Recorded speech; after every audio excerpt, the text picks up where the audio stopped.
Jeremy from Jeremy.net. I'm a comic book artist, writer, creator, and I share my creative process here with you on the internet. If you'd like to subscribe to this channel, join my Patreon at patreon.com. You'll get an additional bonus live stream once a month. For the past few months, we've been doing our art book study group where we crack open some of the best art books around and try to suck out all the knowledge we can. You also get to see tons of behind-the-scenes artwork and finished comic pages before anyone else. So join over there at patreon.com/GERIMI. If you'd like to see the best of my social media posts, all delivered to your inbox in one spot, you can join my newsletter at newsletter.jeremy.net. I'll collect some of my behind the scenes and work in progress images that I share on Twitter, Instagram, Tumblr, what have you, without you having to chase me all over the internet. Just get delivered to your inbox once a month. And if you'd like to purchase physical copies of my comics, or if you read digitally on Amazon Kindle, you can go to amazon.jeremy.net. That will forward you to my Amazon author page. You can get books on Kindle or Comixology if you're a Comixology reader. And today we have with me my good friend, comic book creator, editor, journalist, former comic books retailer, and all-around raconteur, Vince Moore. Vince, thank you so much for joining us.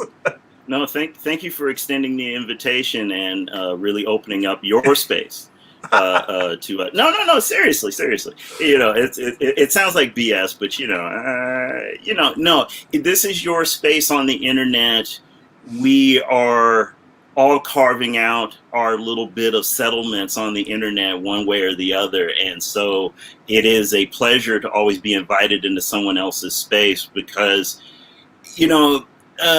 we can be islands unto ourselves. And I think this will be how we'll start talking about the independent creation and things like that. We start off as islands amongst ourselves, but we at least need to run ferries to other islands in the archipelago and the occasional continent so that we have free trade of ideas, concepts, modes of approach, et cetera, so that we don't stay, I think, isolated. It's weird to say it even at this moment in time. Isolation is good for the creative process, but total isolation is just simply impossible. It is just simply impossible. So it's better that we act as if we can have some control over who enters our borders, not to borrow a certain president's language, who enters our isolated creative space, our fortress of solitudes. We control that as much as we control what comes out of our fortress of solitude and it gets offered to the world. And so I think that's important to being friendly when being asked into someone else's space is really a thing we should always strive for. Courtesy. Courtesy is a big thing that I always want to focus on. We should always at least be courteous. Yes, very much. I mean, not just in the comics, in the comic space, because it's a small community, and in the online space, which is a large community with full of anonymity, but just in day-to-day life. Just life. Oh, yeah. Well, I think one of the things that pointed out courtesy, oddly enough, one of the things that pointed out courtesy for me was Robert Heinlein's novel Friday. Coincidentally enough, the novel takes place in a post-Civil War United States. Okay, I might need to dig that one up. It's Heinlein, so it's full of weird sex. It's full of his ruminations on reality and on life. But one of the things that he points out towards the end of the novel is one of the things that may have led to the collapse of civilization at that point. The novel was written in 1980. So, but at that point, what he thought one of the things that would lead to the collapse of the United States was the loss of civility, the loss of courtesy. Irony and of oddly ironies. enough, and oddly enough, again, written in 1980, he said one of the things that led to the loss of courtesy was an overindulgent in individual identity. That it became more important for someone to be an Italian American than to be an American. how weird 40 years later that almost seems to be so a prescient. point of contention. By the way, I just see a couple of people in the chat. I just wanted to say hi to everybody who's rolling in. Amar's in here as always. Good to see you, Amar. Thanks for coming in. Jesse's in the chat. I see Zeus Tovez there, and Kelly's here. Kelly's a new subscriber. Just caught the tail end of last week's stream. So Kelly, thanks for coming back for this one. Well, there's so many things that you are so knowledgeable about, and that's one of the reasons why I enjoy talking to you, is because just in terms of the history of comics, how the industry works, your experience as a retailer, as an editor, as a journalist, there's so many places to start with. And I'm trying to figure out, because I don't want to, I think the rote question is, how did you get into comics? And I would say that for you, who has covered so much ground, let's maybe not necessarily start with how did you get into comics, but maybe with your work in comics retail, did your work as a journalist and as an editor grow out of your experience in retail? Yeah, actually, well, I think one of the unforeseen consequences, but in a sense, it's something that's as much well known of working comics retail, is once you work comics retail, particularly in the Los Angeles area, and I think the same thing would be set in New York. You could maybe argue that Chicago or Detroit at one point in time, Atlanta, the larger cities, you are liable to encounter other people in the industry. And it can be completely random, and it can actually be purposeful. These can be the connections that you make. I mean, I can honestly say that in the 16 years of comics retail that I did, for example, one night, a rather pugnacious looking gentleman walked into the store rather late, said hello, went to go about his shopping, did his shopping relatively quick and left.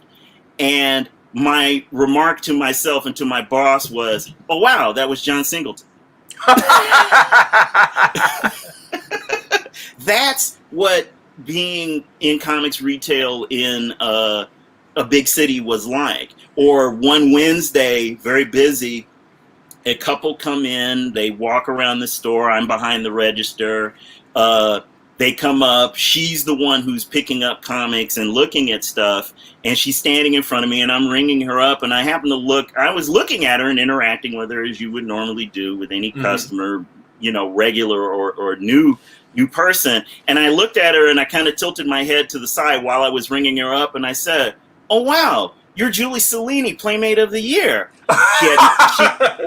She had no makeup on, was really casually dressed. She smiled at me, said, "Oh my God, you recognize me. Thank you so much." And I'm like, "Of course, I have your issues. Thank you so much. Is there anything I can help you with?" That was what comics retail was like. And so with that, for me, so with that kind of background, yes, it was a launching pad to people that I would encounter.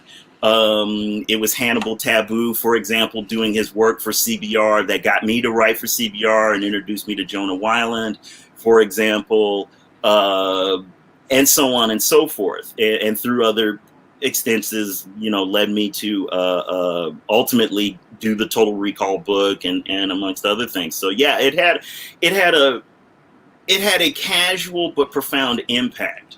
Working comics retail. I mean, I think it's the place to be if you do want to make comics, because it also helps.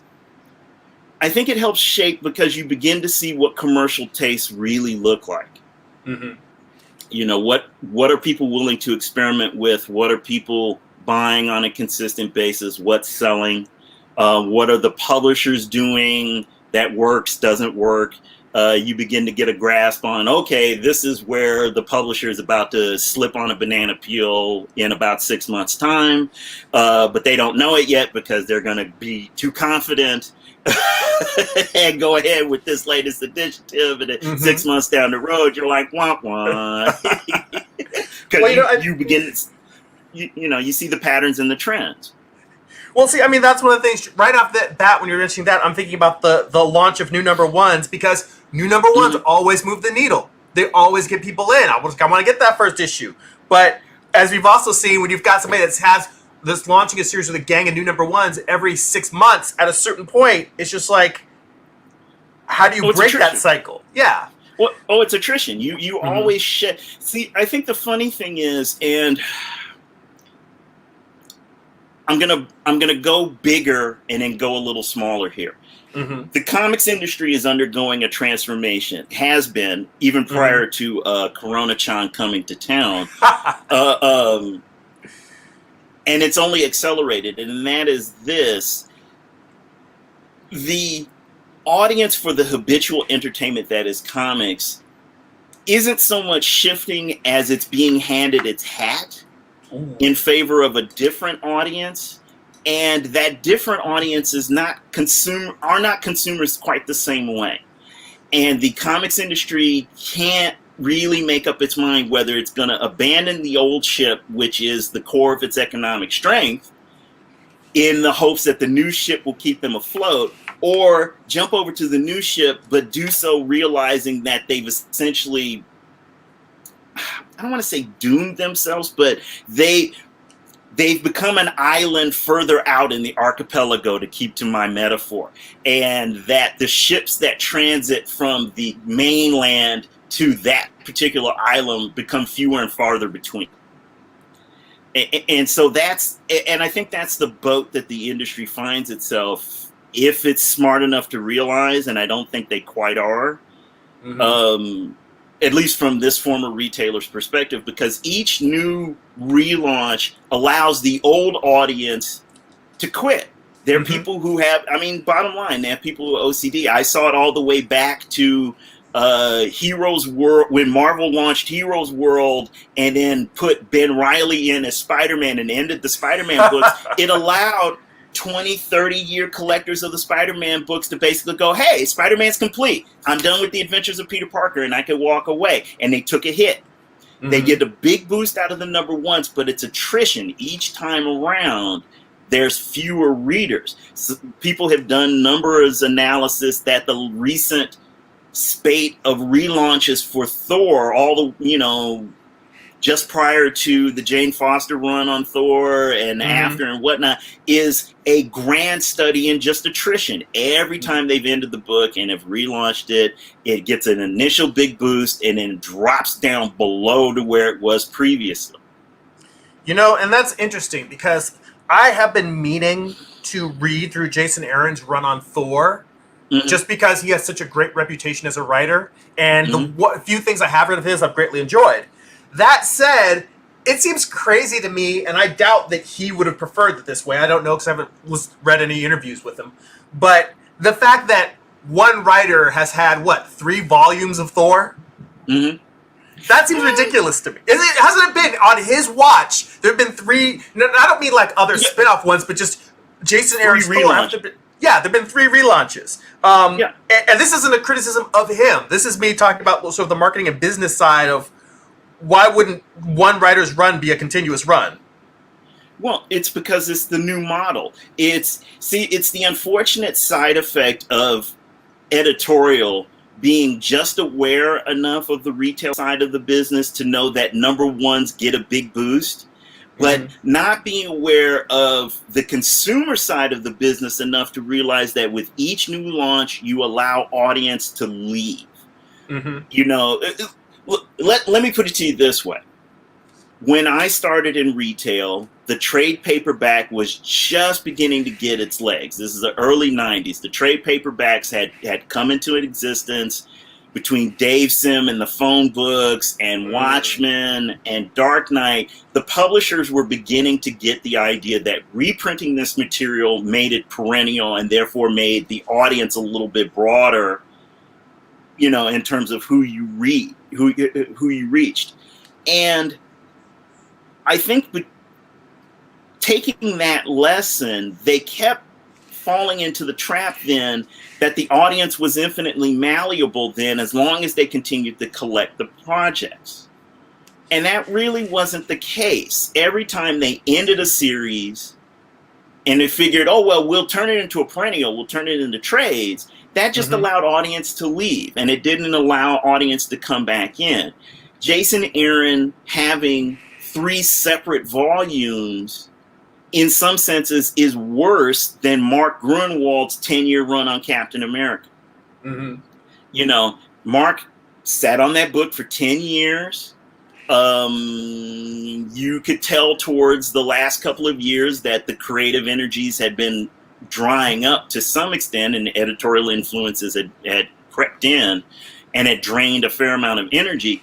But it had a continuity to it because there was no, okay, we're going to stop, relaunch, do this. Every time there was a need for something new, it was just simply a new storyline.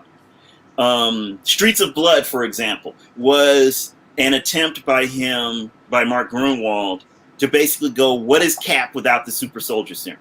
Well, I'll do a story about drugs, we'll eliminate the super soldier serum, and then we'll test out how long the idea of Cap as Cap, you know, how much is it him, how much is the super soldier serum. It ran for a couple of years before it finally resolved itself, but you didn't need to relaunch the book, do a whole, you know, da-da-da-da-da-da-da-da. And so the sales probably were fairly consistent through that whole run. Versus Jason Aaron's, I'm pretty sure you look and go, okay, this volume is up at this level, the second volume's down a little bit lower, third volume's down a little bit lower than that, because you shed audience each time. And editorial hasn't figured. Well, I would speculate that they've learned to live with it. You know, because at the end of the day, when you're the number one supplier to the pushers on the corner, it doesn't matter how you cut the product to some extent, because the pushers on the corner don't really have too many other options to go to, since you're their number one seller anyway. Well, I mean, that leads us to the number one bugaboo of the entire industry, which is distribution. Because of the fact that now, with Kickstarter being another platform that people, I mean, honestly, I have not checked the numbers in terms of what percentage of the market Kickstarter would be if it was a publisher, but people have said that their numbers are like enough in terms of the amount of comics that are released or at least sold through Kickstarter, that if they were a publisher, they would have a recognizable proportion of the marketplace. No. But no? You don't think so? No, it's not that I don't think so. No, everybody ignores the fact that the last couple of years, ICV2.com has published, and courtesy of Diamond, have published an annual report of sales.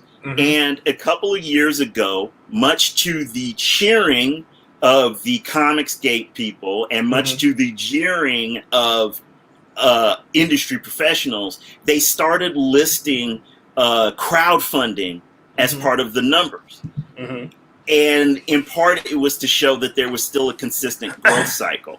But the problem is that even the crowdfunding numbers didn't hit more than maybe 10% of what the total industry sales were. And I think one of the things that gets thrown out, or, you know what, scratch that. I don't think the average American has enough of an education in economics and similar fields to understand the idea like the Pareto distribution. And the fact of the matter is that there's always going to be a top dog that sucks down a lion's share of the money in a system.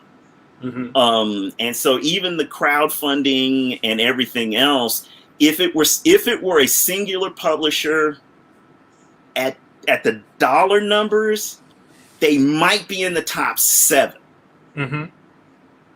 But that's because when you look at the top 7, Marvel, DC, and then a significant drop-off in terms of sales, Image, Dark Horse. See, crowdfunding as a whole would probably fit in around where about Image and Dark Horse come in terms of total numbers.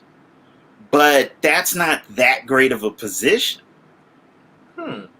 numbers wise. I mean, I'd have to really do. I'm only going off of recent memory, but just dollars and cents wise, with image, like the last I checked, I think Image is maybe about 7% of the total sales through Diamond. They may have gotten a boost with DC's departure, but I don't think they got that much, because I just saw a recent report that said that Marvel has jumped from 38% of Diamond sales to now 60% of Diamond sales with the departure of DC. Well, that's not surprising. Which, and no, that's not surprising.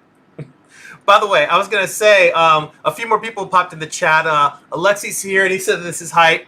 Carl showed up. Carl Altstead is in the chat, and I will tell you that we may have to do I know we talked about having a coffee and comics live stream at some point with our gang. We may have to have a coffee and comics roundtable sooner rather than later, because Carl's in here. He's got some good questions. And so it's like, Carl's here, Jesse's here. We'll have to reach out to some of the other guys, because Carl's asked, I wonder how much artists have made through Kickstarter versus working for larger companies. Now, again, true, that's getting into something where the amount of funding for a campaign receives is very different from the amount that the individual creators, what their cut of that is, because that's all about whatever personal arrangement they have with each other, or the publisher putting the book out, and then the individual artist's page rate. So, I mean, that's a real good question. Well, again, I think that goes back to our basic Pareto distribution. I'll just say it. The sad thing to say is that if you're hooked up right now with either Ethan Van Sciver, Richard Meyer, some of the top dogs in terms of Kickstarter and Indiegogo, you're getting a good to probably even better than industry page rate, because those guys are going to lock you in. They're flush with cash. For various and sundry reasons, it's probably good for them not to hold too much cash for themselves. So they pay people a good, if not better, page rate than they would get at a Marvel or DC right now, so they can lock these guys in.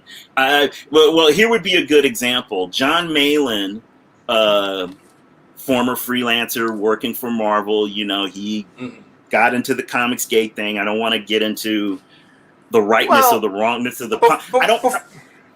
Before we go too deep, I think that it would be disingenuous to simply equate crowdfunding with Comicsgate, because there's a lot of other people that are doing a lot of good work that are not necessarily associated with that organization.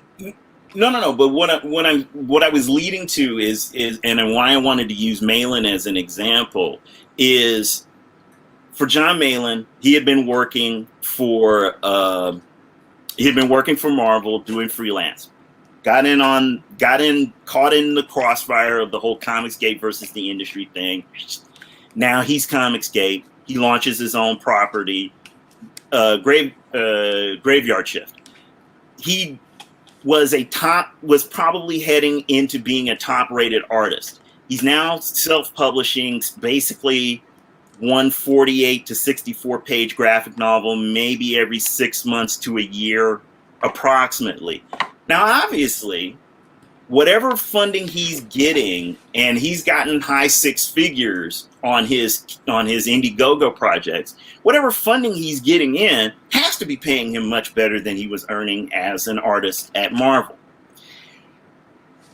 That being said, he's going to be towards the top end of the Pareto distribution versus other people who may be down lower.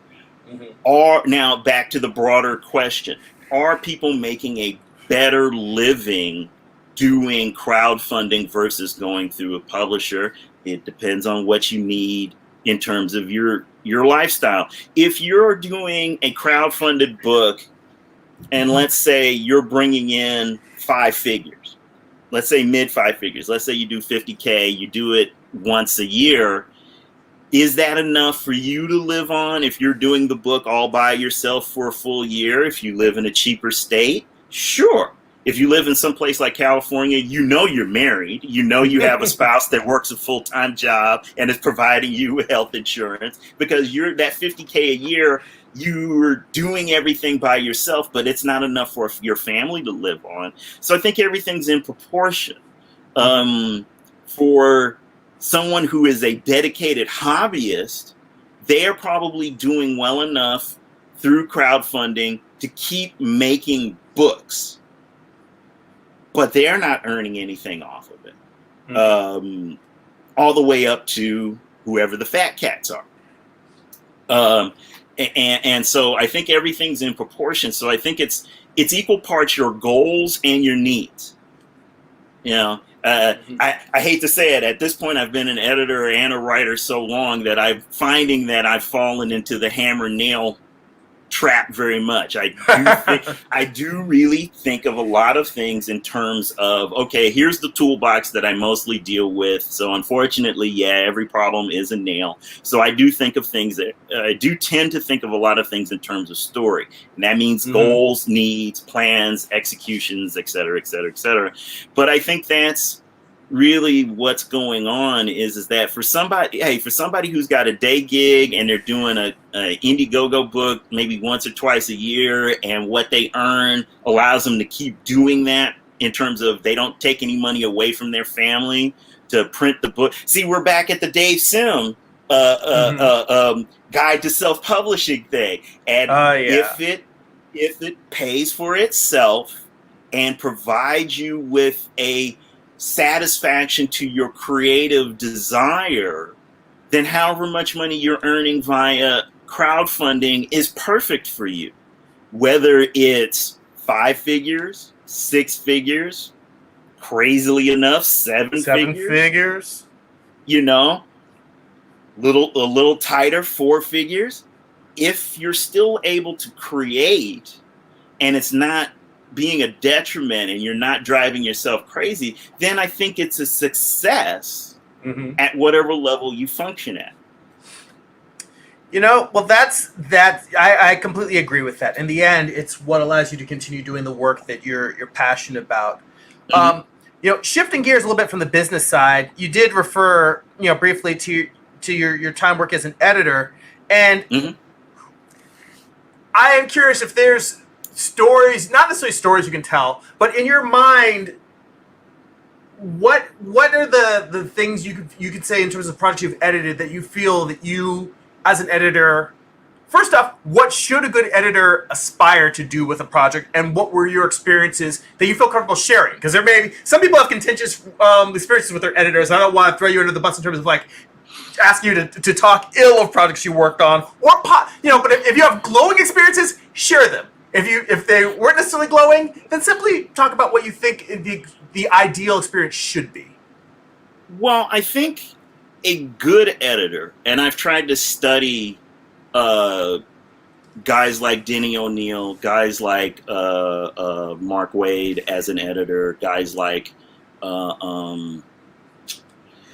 Larry Hama. Your first job, well, okay. First, as an editor, it's 2 different things.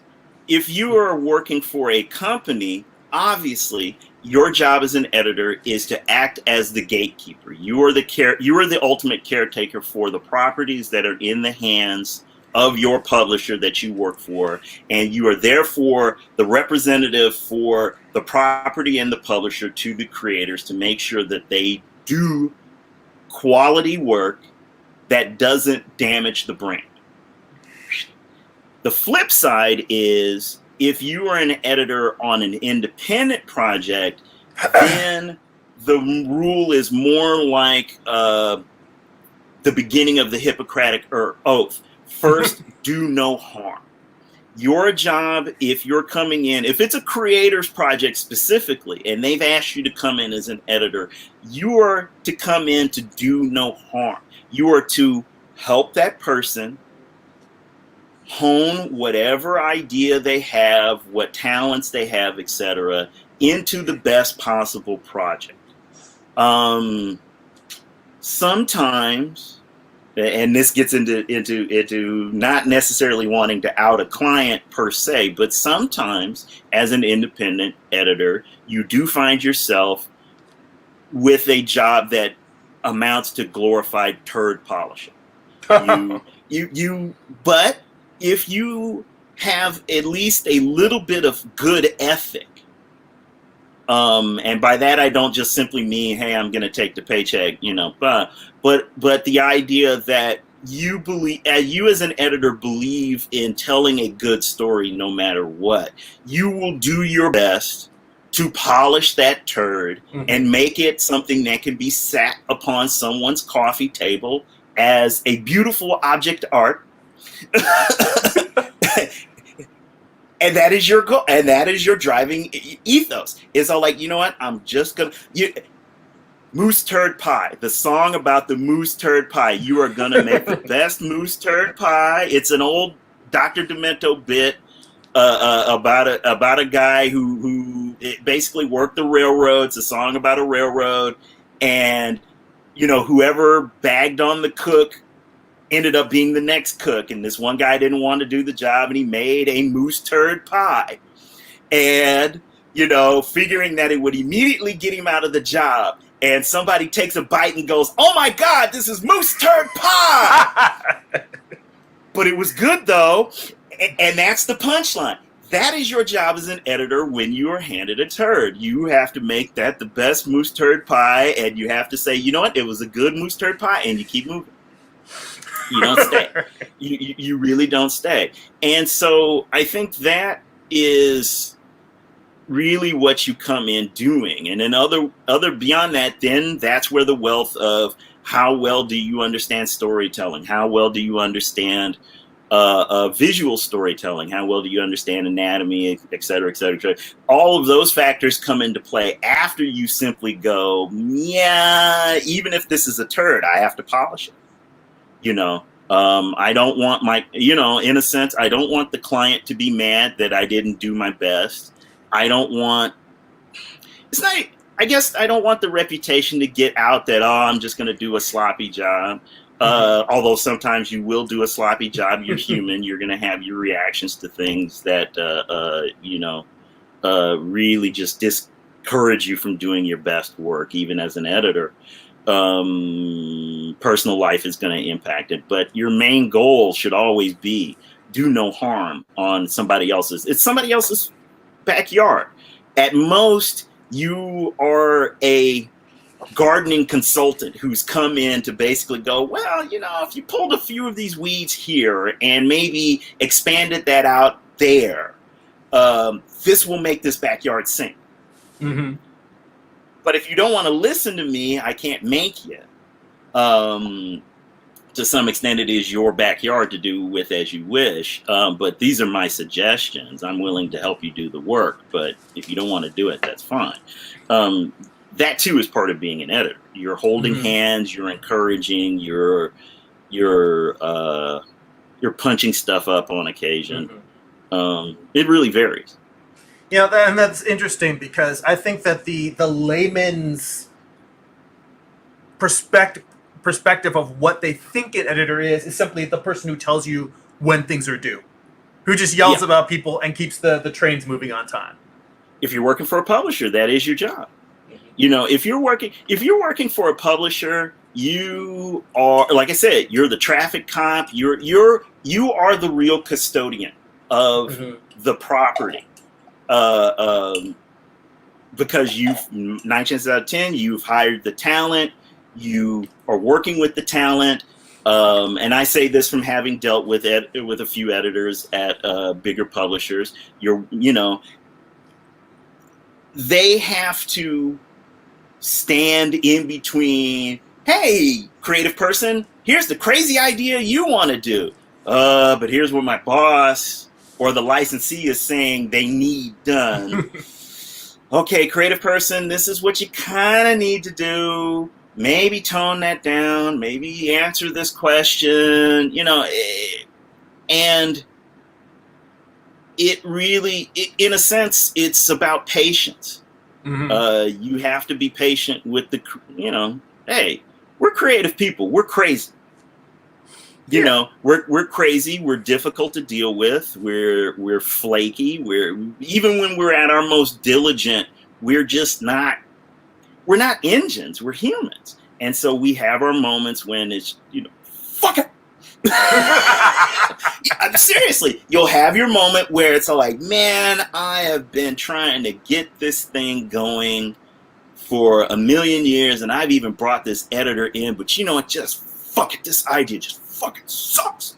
Mm-hmm. And I don't care what the editors say, I don't care what anybody says. And that is what happens to creative people. And as an editor, you yourself should be creative enough to understand that that moment will come. And mm-hmm. that you should be helping that person to go, okay, I understand there's going to be a moment. I'm going to ask a silly question. You're going to think of something silly. Somebody's going to mention something, and you're going to flip the table. Don't flip the table. Step away. Take a minute. Mm-hmm. You know, go do some research. Go think about something else. Whatever. You know, will allow you to continue to create. That's really what you're after.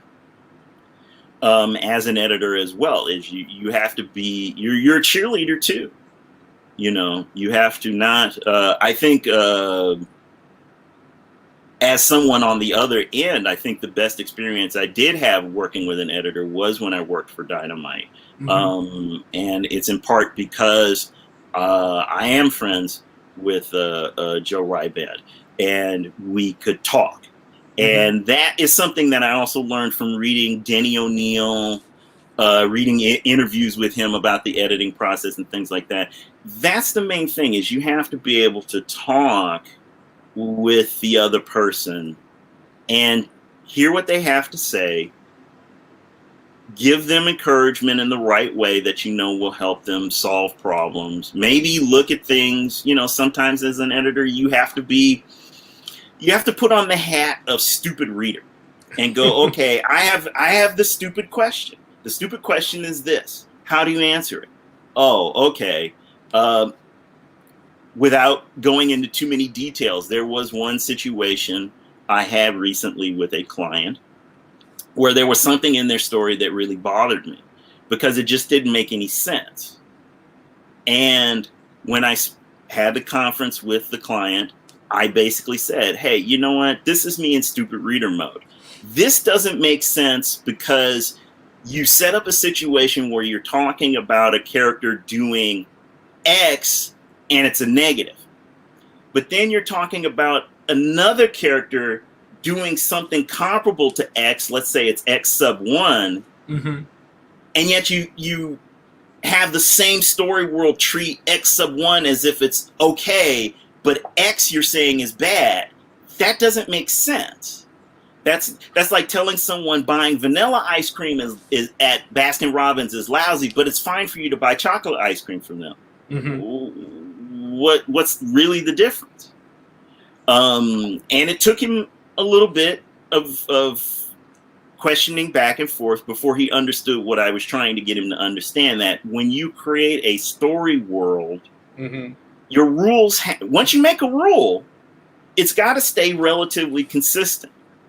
And if it's going to be inconsistent, it really has to be inconsistent in a way that fits the story for broader purposes. If it doesn't, then it's not, there's no reason for it. And I think that, but you know, going back to us as creative people, sometimes we just follow the line where it takes us, and we don't think about how things become incongruous within our own story worlds because we understand them. Mm-hmm. But we forget, and this is where an editor does come in, even if you're self-editing, and I think we're going to end up getting into Sean Coyne and the story grid in a minute. Because of this, you need some kind of touchstone that reminds you that, hey, you know, beautiful snowflake working at 3 a.m. in your creative cave. It doesn't matter that you understand your story world inside mm-hmm. and out because you live it and breathe it every day. Somebody else has to at least be able to enter your house and be able to sit in a chair and understand what's going on. Oh, yeah. It's like, why does this chair only have 2 legs? Yeah, you know, it makes sense to me that it has 2 legs. Yeah, but it doesn't make sense to somebody who comes in for an open house. It doesn't make sense that you've put out broccoli ice cream to invite guests into your open house. Ooh, broccoli! What kind of person eats broccoli ice cream? Oh, but broccoli ice cream's the greatest. As you sit there eating it endlessly, and it's like, yeah, but not everybody's gonna like broccoli ice cream. So step back. You have to use enough tools that everybody understands creatively. In order to invite guests into your story. You just can't slap any old thing together and go, wow, this is, well, no, scratch that. You can't slap any old thing together, but that doesn't mean the audience is going to understand it. And as an editor, that's your job, is to kind of go, I think this is going to miss the boat. Well, when you mention the tools that you have to put in there to make it recognizable, that almost sounds like genre conventions. Well, look, at the end of the day, the very language we use is a tool. Mm-hmm. The quite honest truth is that I have to string these ideas together into these things that we call words, and they have to come together in a way that you understand in order for you to understand what I'm saying. I could sit and maybe throw on a patois and go on with yourself. Don't be worrying about what they're thinking and things like that.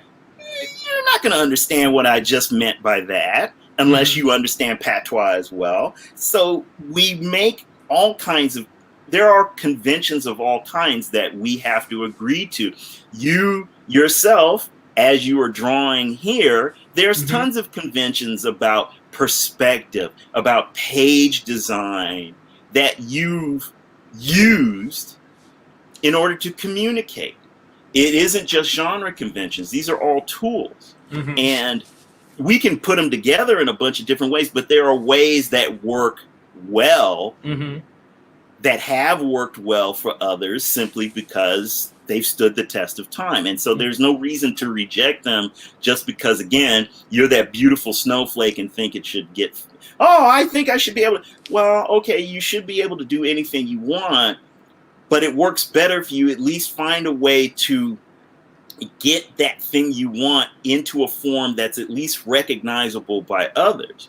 You could have placed that wrinkle, let's say, anywhere within the context of that sleeve, but you kind of have to follow the physics of fabric in order for an audience member to understand what that particular set of lines means. If you just threw those lines in anywhere, they would be like, okay, how does that make sense? See, that's what I mean. Convention isn't bad. We use it all the time. It's just that it's language. And you can throw a bunch of words together and put a period at the end. That doesn't make it a sentence.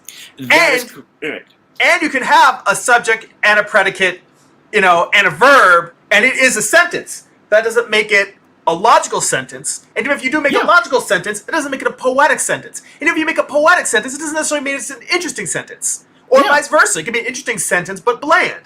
And I think the goal in storytelling, at least in terms of fictional storytelling, is to have a sentence which fires on all cylinders. Well, you're always aiming for variety. Anyway, because every situation is slightly going to be different. If let's say, this gets into the mechanics of certain things, but let's say you're writing a comedic scene, something that's meant to be funny. Well, you're not going to have long, drawn-out sentences being spouted by either character. It's going to slow the timing down.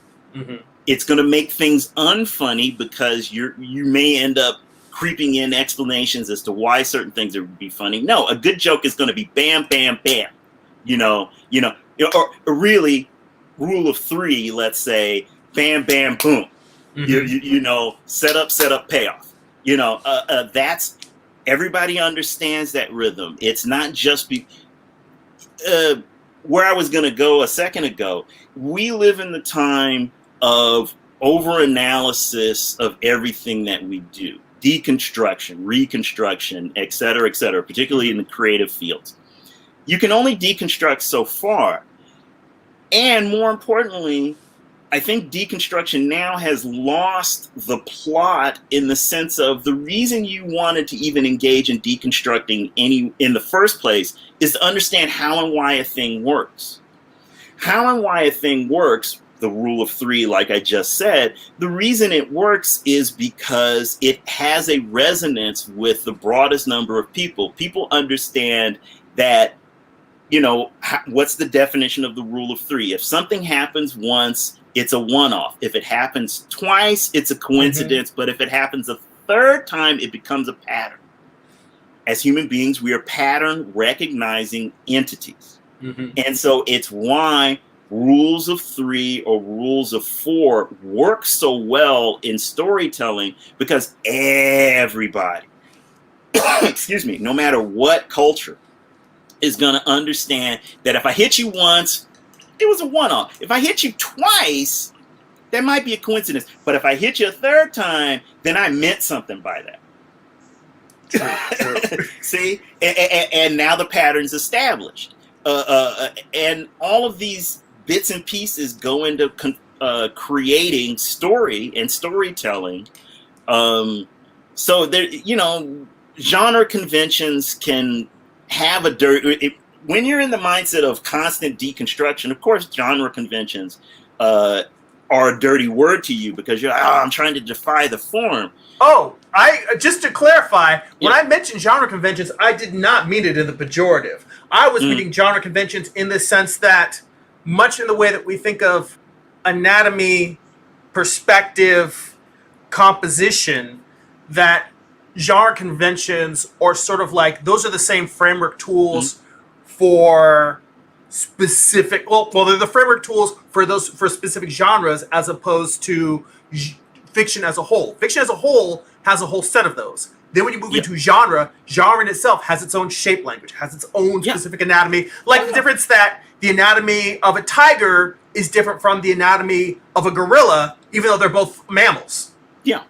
Oh, yeah. You know. Well, I tend to deconstruction is often used as deconstruction often means that things like a genre convention can be considered a pejorative because it's considered a limitation. But yes, genre conventions are the more specific language that also invites an audience member. You go to visit New Orleans. If you don't hear jazz play live, you don't think you're in New Orleans. That is a convention of that city. However, if I went into Alvera Street and heard When the Saints Come Marching In, I'm in the wrong place. Look, where are the mariachis? Where is the mariachis? You know, that's what conventions are really about. They are part of a tool set that allow you to understand that, okay, I have entered into a story. That doesn't mean you can't, again, in the spirit of let's say, postmodernism, you can't play with the genre conventions. That's how things get created anyway. You are given a convention and you play with it. You figure out how to do it. It's not a bad thing. It's not a bad word. It's just simply one of many tools in the toolbox. You know? Well, yeah, I think, although what's interesting is I agree with that.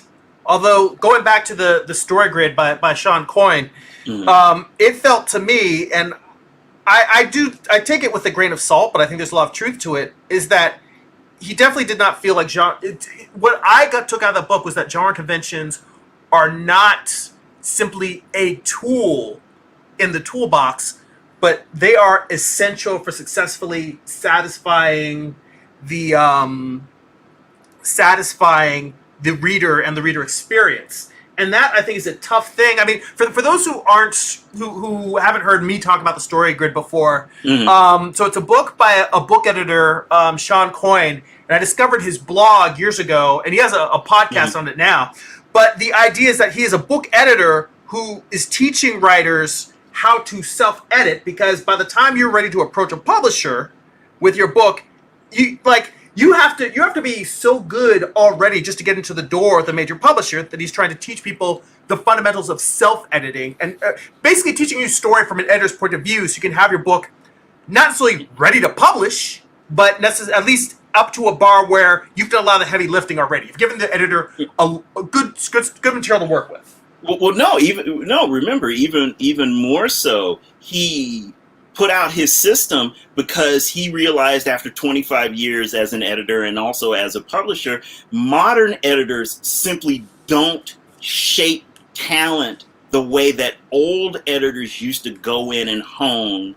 And self-publishing is now so much more a part of the business that he felt it was his duty to at least share his toolkit to make for better stories if you're going to self-publish, or to save writers headache by realizing that the editor is not going to help you fix things anymore if you go to the major publishers. The major publishers now are not looking to hone a talent. They're looking to they're looking to buy the next 50 Shades of Grey. Hey, it's something that's ready to go. It's already got a ready-made audience. We're going to just clean it up just a little bit, give it a little bit more of a push and let it go. We are not going to do the work of fostering a talent anymore. You have to come to us as a full-blown talent. And Coin is basically saying, hey, if your intention is to write in this modern marketplace, if you don't understand how to at least do some editing on your own, you are going to have a harder row to hoe than ever before. And so that's really what he's in about. But as an editor, but also as a publisher, I think, and in a sense, this is where I, as a retailer, would agree. The genre conventions are what the audience expect when they come into your work, regardless of what your intent is as the artist. If I pick up a book that simply says Sherlock in Atlantis, you're going to expect something. I'm expecting a mystery based around a character who may be using Sherlock Holmes's name. And then at most, because you're saying Atlantis, there might be a fantasy element to it. But those are my expectations when I come in the door. If I open the page, and whether it's prose or comics, and I'm confronted with the story of a little girl playing with her dolls, and one of her dolls happens to be named Sherlock, I'm going to be disappointed. And if, as I turn pages, that doll doesn't become a source of a mystery for the little girl to solve, I'm going to put the book back. And that's just a fact. And I think that's what Coin is really trying to get writers to understand at this point in the game, that, yeah, you can be as fancy as you want to be, but if you're going to play, to quote the line from I guess it's from Friday, if you're going to play with somebody's emotions instead of selling their product, they're going to be mad. They're going to be haunting you. They're going to be, hey, Smokey, why are you smoking up my product? Why are you taking my money and wasting it? It's like, no, where's my money? And I think that's, again, to go back to what Dave Sims said, if creating is a hobby for you and you want to slap together any old thing and if you want to do your version of the Andy Warhol soup can, you can. But even with the Andy Warhol soup can, the sad fact is that it was a well-known object that everybody understood, that when he transformed it into art by basically blowing it up, and the same thing with Liechtenstein, everybody understood what was being done. There was the conventions weren't being defied. If anything, the conventions were being obeyed. Hey, this is pop art. We're taking what's popular and we're making art out of it. We're taking what's commonplace and we're drawing attention to it as an object of art. And so that is why that worked. If And also because everybody eats Campbell's soup. Now, if Warhol had taken an Alpo can, it might not have worked. Not everybody has a dog. Very true. And it's not going to connect. So even he had to obey some conventions. And so I think what Coyne is talking about, he's really talking about don't perform creative bait and switch. Mm-hmm. If your intent is to market a mystery, then there better be a body, there better be a, there better be a detective, there better be the quest.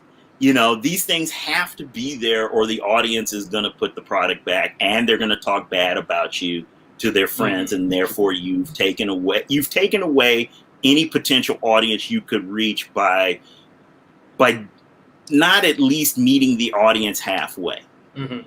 And that sounds so lousy for the creative endeavor, because creatively and you and I have had similar conversations over the years. Creatively, if you wake up in the morning and basically go, man, I want to see a glamour pinup, but it's like of the ugliest thing in the world I can think of.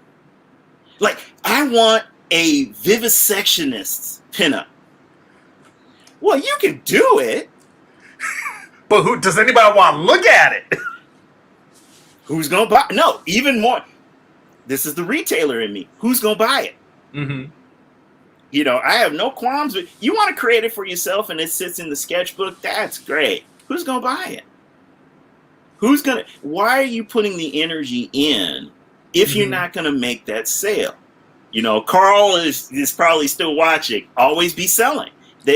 As a creative person, to some extent, you have to cultivate some business sense. Mm-hmm. Carl did have a question earlier on. I'm sorry, because we got so wrapped up in it. I wasn't really paying attention to the comments, but he had said, what do you think retailers look for in an indie book? And by the way, Amar gave a great discussion. It wasn't so much a question, but he kind of listed how he saw the economics of Kickstarter and indie go campaigns exist, how they break down to the economics for indie creators. But it wasn't so much a question as it was an explanation of it. So I may have to have him on at some point to discuss that, because it wasn't really a question so much as just a discussion. Yeah, because God knows I'm more of an observer of that scene in terms of its emergence. Comics retail, what do you do? In a sense, if I wanted to be true to my origins, the comics retailer in me would hate Kickstarter and Indiegogo because it completely forgoes the whole retail chain. Mm-hmm. It's going straight to the audience, and you shouldn't want to hamper anybody's creativity like that. But if you're running a brick and mortar store, any penny that can't be spent in your store on a similar product, you're going to at least hiss it out of principle. You have to. You literally have to. It's taking food out of your mouth. It's taking food out of your mouth. And people I don't think people understand that the comics retailer is such a hand-to-mouth experience. Now I think they're seeing it. In the last 2 years, I think they're seeing more of it, but it is such a hand-to-mouth existence anyway. But now, what was Carl's question again in terms of what do you think retailers are looking for in an indie comic book? Something that's not a dog? Okay. I'm gonna let out. I've done this on another podcast, so it's not like a well-kept secret. But I'm gonna let out at least from what I knew. This is 6 years distance since I last worked retail, so it may have changed. But here's the honest truth. The honest truth is that for the average retailer, any indie book you order is subsidized by what you sell in terms of Marvel or DC. And in a sense, what you're looking for in any indie book is to not be a dog. Don't be a dog. Because in other words, I as retailer am looking at your indie project as, I gotta sell 3 X-Men books to justify even ordering this book. I've got to sell 2 Spider-Man books to justify ordering 4 of your book. In the hopes that they sell. you can be very friendly to independent creators and want to promote them all you want, but at the end of the day, hand-to-mouth existence. If those indie books are dogs, they are not selling, yeah, you're not going to order more than 3 or 5 copies. And it's hard to judge what an indie property is going to do.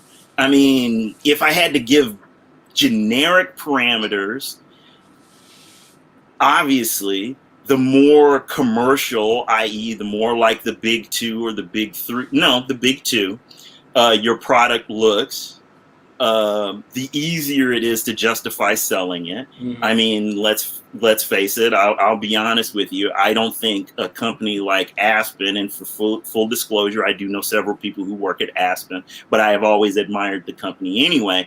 I think Aspen as a indie publisher is kind of the target range. They produce projects that have a commercial sheen to them in terms of the coloring, the lettering, the artwork, and even the writing. And sometimes they can experiment a little bit, but they know what their niche is.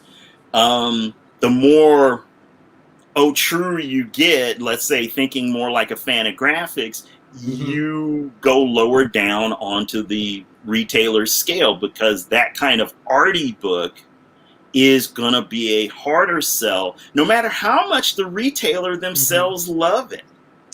You gotta, so it sounds to me like the bigger point is not necessarily that a retailer is pro-mainstream superhero or anti-mainstream superhero. It's that they are catering to the Wednesday Warrior, because the Wednesday Warrior is what keeps them alive. The person who doesn't just come in once a month, once every few months, the casual, occasional comic reader, the person who comes in every week and support, like, picks up the stuff they're already following, and maybe they'll try out 1 or 2 new titles. And if you're catering to the taste of that person, then it's a matter of, well, is that person somebody who likes Saga and they'll dig a little sci-fi fantasy? Are they the person who wants maybe like a good crime comic, and they're like, I'm all about Ed Brubaker and Sean Phillips and Criminal? Whether they're into, whatever the crazy thing is, but it's like their shop, they are making their purchases based on what are the tastes of the person who comes into my store the most often.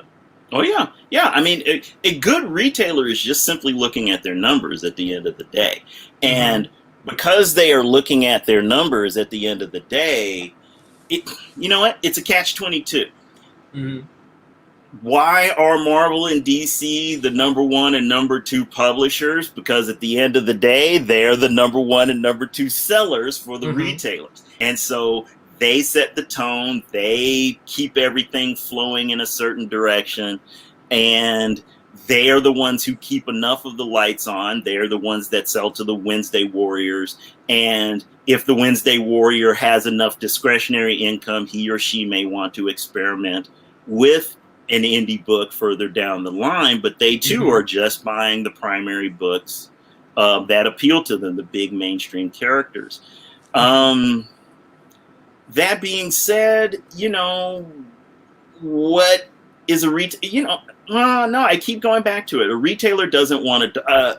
Okay, I'm gonna tell tales out of school about my own retail experience. It's the tale of 2. Not quite some indie books in the sense I'm going to be talking about 2 Image Comics books, Saga and Pretty Deadly. I knew this was coming. Might as well. It might as well. So Saga, it's got Brian K. Vaughan, Ex Machina, various and sundry other books. He had built a great reputation. Why the Last Man, et cetera, et cetera. So Saga had a track record. It had a built-in track record. It had a built-in audience. If you love Why the Last Man, if you loved Ex Machina, man, you are going to get into Saga. I say this as someone who read the first year of Saga and simply was all like, I don't get it, and walked away. But you know what? I'll sell the crap out of it. I'll sell that book. Hell, I've got friends at Skybound I have only read the first handful of Walking Dead books. Never hooked me. But I will sell them. I will sell them in a heart. You love Walking Dead? I'm going to sell you every last copy I can get my hand on in the store if that's what you want. I don't judge it on that front, but because I know it sells. It doesn't have to appeal to... See, I guess this gets into a broader idea of what Carl is after. It doesn't have to match the retailer's tastes, but it does have to sell for the retailer. If it sells for the retailer, we love it. If it doesn't sell for the retailer, I can't stand it. It could be as pretty as it wants to be. But so Saga was a fairly easy, consistent, good seller. Now, particularly at the time that Saga premiered, there were a lot of grumbles in the retail part of the industry about returnability from some of the other publishers that you're asking for a large-scale financial investment in terms of buying the books up front, but we're not sure what the sale is going to be on the other end, and da-da-da-da-da. And Image was feeling the pressure about it, too. So when Saga came around, they offered a couple of deals, and because it had a track record in terms of the creative team, retailers, including my old boss, were able to invest in it heavily in terms of ordering a large number of copies, and that investment paid off in terms of very good, consistent sales of the individual issues and the trade paperbacks. Well, it was in that environment that Image would then launch Pretty Deadly. And for any of those who are watching, I was working at the store that had the infamous ripping of Pretty Deadly #1 incident. I was at ground zero for that. That is gonna be quite honest. But here's part of why that incident happened, and I don't think this part of the story has been told enough. And that is simply put this. Image was experimenting with returnability, but in order to qualify for returnability, you had to be willing to invest in a book cold in a significant amount. I mean, we're talking about 100, 200 copies. Well, it was during this initiative that Pretty Deadly was being done. You know, Kelly Sue DeConnick had a little bit of a reputation. The artist's last name was Rio, had Emma moderate Rios. Emma Rios. Emma Rios had a moderate level of things. So not quite like Saga in terms of having a team that had a known track record that was going to be a sell point, but just enough of one. So that was the impetus under which, hey, you know what? If you overorder here, we'll make it returnable through here. So that was the principle under which my boss ordered heavily on Pretty Deadly #1. Well, when Pretty Deadly #1 finally manifested in the store, and he read it, as he had read a lot of books, he realized it was a dog. It was just a dog. It was gonna be a slug. It wasn't gonna sell. It wasn't gonna appeal to that many customers. Yet, you got a mountain of them. So, rightfully so, like somebody who had been cheated at 3-card Monte, because that's essentially what had happened. Image had pulled a bait and switch. It didn't live up to genre conventions, or let's say retail conventions, but we're mixing words here. Well, it didn't look like or feel like a product that was gonna sell at the numbers that Image was encouraging retailers to order at, and I will follow that up. So this is the real framework in which the incident of the book being ripped in half and that becoming publicized and turning into the bigger mess that took place in. But here was the follow-up. That was a true assessment by my boss. That book was a dog. That book didn't have a lot of... If that incident didn't happen its opening week, there was no press for Pretty Deadly other than the generic press release that Image themselves put out. There was not going to be any good press for the book because it was just going to be all like, meh. It was going to come and go. And quite honestly, despite the fact that we had ordered heavily on it, what ended up happening is that because other retailers did not gamble on the book, they sold out their opening weekends in the Southern California area. And over the next month and a half, the copies that we had over-ordered ultimately would find their way out the door. And it took some time, but that financial investment did ultimately pay off. But here was a case where this was not a hand-to-mouth retailer in the sense of, hey, I ordered 150 copies of this book, and if it don't sell 75 this opening weekend, we're dead. Nobody gets paid. It wasn't that bad of a position. But the point was that the book was a dog. It took forever to sell all of those extra copies. Because it just was a dog of a book. It didn't have any it just didn't have any legs. Yet it had everything behind it. It was coming from the #3 publisher. It was an up-and-coming creator. We can even get into it was an all-female creative team if we want to play that gambit. It had all of these things going behind it, and it just was a lead balloon. It arrived with a thud. And had not the incident occurred, there would have been no heat on it, and no one would even talk about Pretty Deadly to this day. To this day, if you do Google search on Pretty Deadly, the Comics Inc. story is still on the front page and is still within the top 5 research terms. So that was the best that press that book was ever going to get. Well, I mean, that said, I regret that I still have not read the series yet, because even though you're telling me that it's a dog, I personally...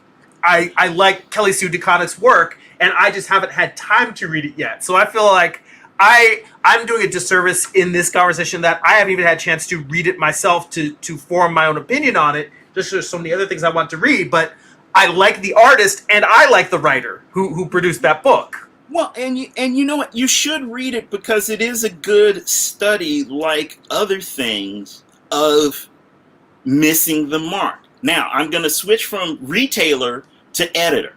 In the sense of Pretty Deadly is a good study of indulging in your creative passion, but not having a strong hand at the tiller to communicate that passion to the audience. And by that I mean Kelly Sue's influences were the Sergio Leone movies and magical realism and all that other stuff, and it could all be detected. But my editorial opinion is that she did not craft as strong a story to invite the audience in to understand her surrealistic take on the ideas of a spaghetti western mixed with a girl's fairy tale. She just simply did not know. She didn't know how, and she didn't have an editor that would have called her into question enough to say, hey, here's how these ideas need to be reshaped so that they communicate to the audience to make it intriguing. The book is pretty to look at in terms of the pages, but in terms of the narrative, you lose yourself within the first 3 pages and then you just don't care. And the name of the game is to get the audience to care. That's very true. At the end of the day, all of this other stuff, and this gets back to what we were talking about in terms of how you use genre conventions, using language, using artistic conventions, et cetera, et cetera. This is a communication. You have to encourage the audience to continue. And if you do things that discourage the audience, then that is when you have failed as an artist. It's not getting the audience to think. It's getting people to basically go, that's nice, and they walk away. You don't want that. That's the last thing. No, I don't want the audience to walk away. Oh my God. I could be telling the most metafictional version of pulling lint out of my navel that I want, but if I've let the audience walk away, I have failed. Really, if the point is to sell, then I have failed. If the point is to just make the thing, you know what? Why is it in the marketplace? If you're, in that sense, I will err on the side of being a retailer in that sense. If you are entering the marketplace, then you are there to sell. Mm-hmm. Whether you're there to sell 5 or 5 million is other factors, but you are there to sell. And the moment you've made the decision to sell the fruits of your creative labors to the public, Mm-hmm. Then in a sense, you have to at least try. And I don't think Pretty Deadly wanted to try that hard. Well, I think it wanted to take advantage of the fact that Kelly Sue had enough of a reputation. Let's just go ahead and go with it. Image at that point in time, let's face it, was moving, under Eric Stevenson's stewardship, was moving more into becoming Fantagraphics with better money. In terms of the product that they were putting out, they were looking for non-superhero, non-mainstream looking projects endlessly, and this was one of them. But at the end of the day, even as the number 3 publisher, they had a responsibility to produce something that had at least enough of a commercial sheen to sell. Let me throw something out there. I am curious that, yes, I do agree that if you're in the marketplace, then you're there to sell a product. But do you believe that within comics, which is an admittedly small marketplace compared to other media, there is room for the concept of one for them, one for me? And that this might be one of those where it might not be as marketable as some of the other books that the creative team has worked on, but that it was more of a passion project that they're simply bringing to the market, but they're bringing it to the market for them. They want to try it. It's more of trying to, the idea of, one project might be for a mainstream publisher or it might be calculated to hit all of the genre conventions and to sell. And the one project might be to try to expose an audience to an experimental concept that they might not have found on their own. Whether they were successful at it or not, that I would be willing to give the creative team the benefit of the doubt that this seems like this might be more of one for us that we're hoping will find an audience, as opposed to a book that is dialed in to hit the best possible audience. Well, but again, be that as that may, then in that sense, at this point I've done so much backseat driving, I'm just going to continue. No, seriously. We'll put the steering wheel back there. It would have behooved Kelly Sue and Emma then to look for a different publisher than Image. Mm-hmm. Once that Image Eye was going to go on it, that alone obligated them to give at least some kind of commercial patina, and regardless of whatever aesthetic. Look, let's put it this way. Pretty Deadly was a contemporary to not only Saga, but also Greg Rucka's Lazarus. Mm-hmm. Now, I'm sorry. Lazarus, as dystopian science fiction, came out of the gate punching hard. It came out punching like it was Cassius Clay. Mm-hmm. Saga took advantage of Brian K. Vaughan's already existing audience and just cultivated them that much further. Mm-hmm.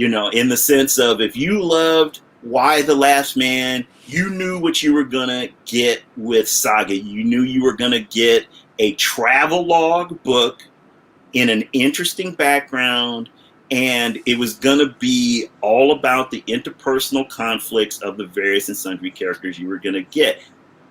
Mm-hmm. That's what you knew you were going to get.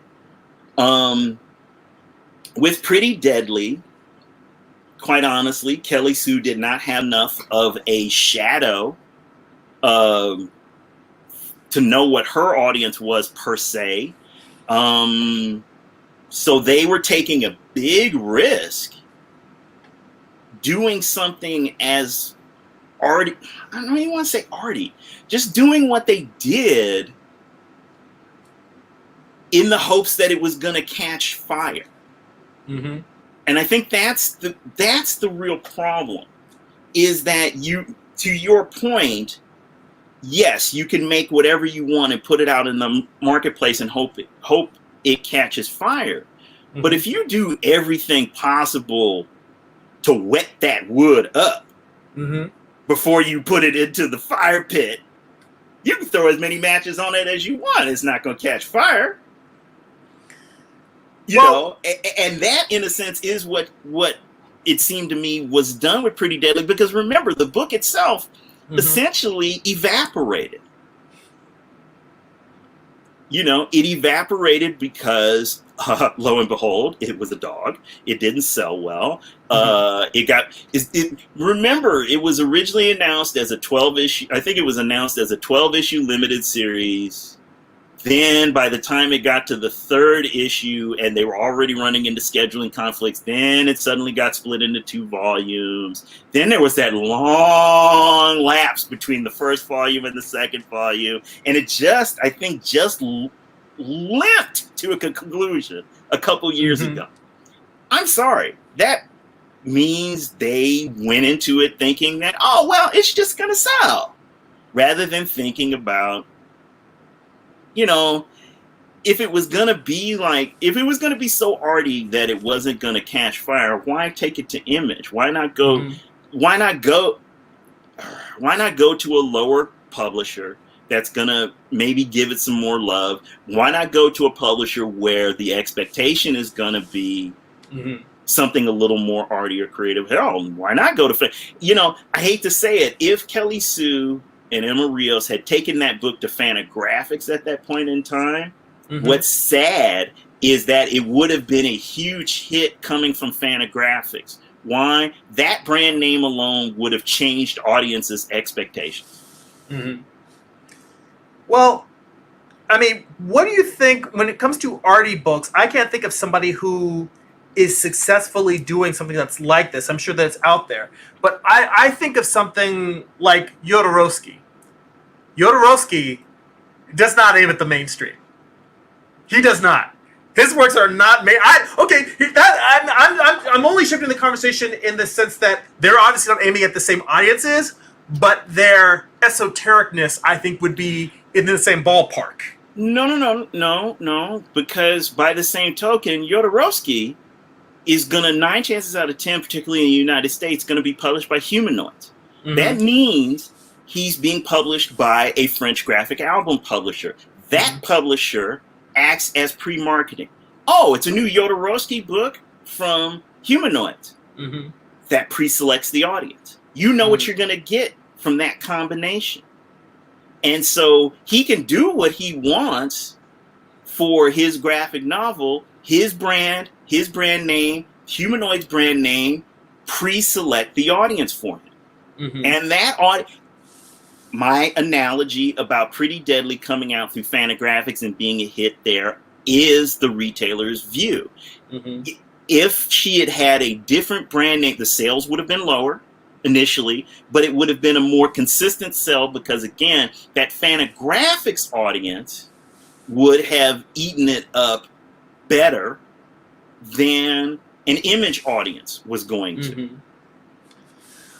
Well, does that preclude the idea that Images, regardless of what their books have become over the past decade, what their slate has become, that for the longest time their edict has been that they are a home place for any variety of, they want as wide a variety of books as possible. That's always been what they've tried to claim, is that they're not a crime publisher, they're not a fantasy publisher, they're not a superhero publisher. They're a place where creators who produce quality work can come with their own ideas and try to publish and experiment and put out whatever they want. And going back to Kelly Sue, the fact that, you know, my understanding is that Bitch Planet has been one of the more successful series for them, and that it kind of makes sense that Kelly Sue would go there because she already had the existing relationship with them for one of her public creator-owned projects. But I think by the time Kelly Sue did Bitch Planet, if you think about it, she had already learned the lessons from Pretty Deadly. I thought that Bitch Planet came first. Am I wrong? I think Bitch Planet was supposed to be contemporaneous, and it ended up coming later. if I remember correctly, and Bitch Planet got reduced. Bitch Planet was originally pitched as a series of 4-issue miniseries, so it was pitched differently. And I think Bitch Planet may have benefited from the gut punch that Pretty Deadly was, in the sense of the expectations were lower, the order numbers were lower, therefore it had a more consistent sell. Except it didn't have, it didn't have the lightning storm surrounding it. Also, quite honestly, Bitch Planet had a more commercial pitch to it. I mean, bottom line is everybody understands the women in prison genre.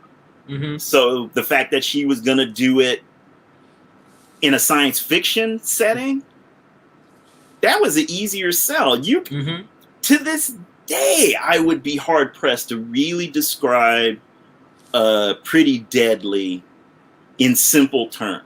I mean, I thought that you summed it up excellently here. Spaghetti Western meets fairy tale. Yeah. I mean, but they didn't pitch it that way. They didn't sell it that way. They didn't mention it that way. And that's what I can only do that because I'm sitting up here looking, rearview mirror. Rearview mirror.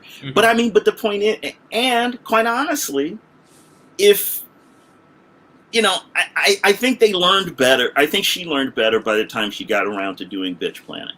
And again, I think the bar was much lower.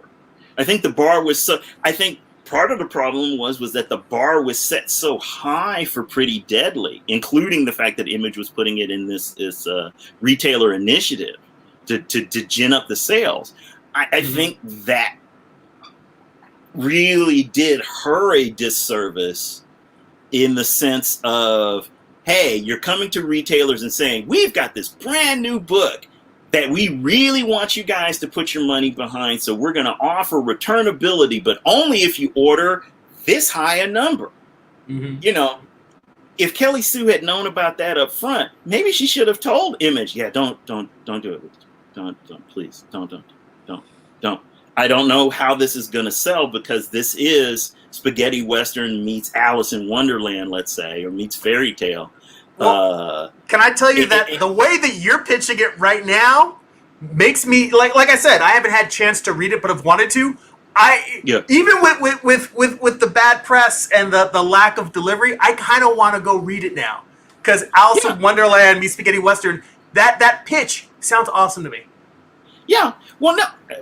Look. As a digression, Comics Inc. was down the street from Sony Studios. On more than one occasion, I had people who wouldn't identify themselves say that, you should learn to go pitch for Hollywood, because you can tell something. You can tell me something in a sentence that I wouldn't even get from looking at a cover. So it's a gift that I've had to learn. In terms of just, this is how you but see, this is how you deal with a customer. What is a customer looking for? Specifically, because I know you, if I say it's Sergio Leone meets Tim Burton, I'm going to get that arch of the eyebrow. I can already feel the money coming out of your wallet. You know your audience. You know your customer. I know my customer. And I think ultimately that's what I'm talking about, is that the writers should at least have some awareness of who their customer was. I don't think Kelly Sue at that time knew who her customer was. When she For that particular book. When she did Bitch Planet is for anybody who grew up watching Roger Corman movies. Period. End of sentence. If you grew up watching Roger Corman movies, Corvette Summer, Battle Beyond the Stars, 50 Million Women in Prison movies, Bitch Planet's up your alley. By the way, I was going to say, Yuel in the chat, he just paid you a compliment. He said that you can enchant an image in the mind. And King Crow had a couple of good comments. They were a while ago. I forgot to catch up. But the one thing he said is that, but if it's not for the readers, then who are they trying to sell it to? And before you answer that question, I'm going to piggyback on his, because I was going to say, in terms of the publisher pre-selecting the audience, do you think that it sounds like what Image has become in the past decade is the home of high concept indie creations? Yeah. It's Fantagraphics with money. Do you think there is room for art house comics at Image? There might be room, but it's going to be a tough. Remember, particularly once I got into the idea of the Pareto distribution, everything's going to be, there's the top dogs and then there's everybody else down towards the bottom. So an art house book at Image, if pitched and accepted, is going to have a tough fight. Why? Because whatever space a retailer has for Image, obviously, despite anything else, the Skybounds, the Spawns, maybe to a lesser extent, Savage Dragon as a longtime seller, the bigger sellers are going to occupy the bulk of what that retailer orders. So every new Image book is fighting over a small position in the hopes that they can expand it out.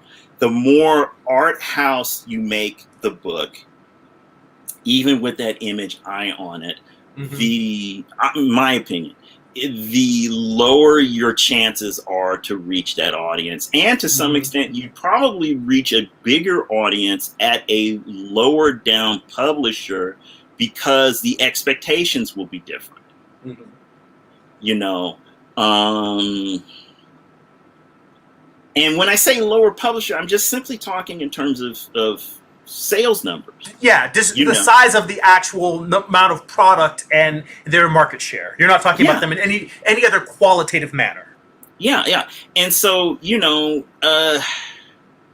this is not to cast aspersions. And again, for full disclosure, I know Ross Ritchie at Boom Studios.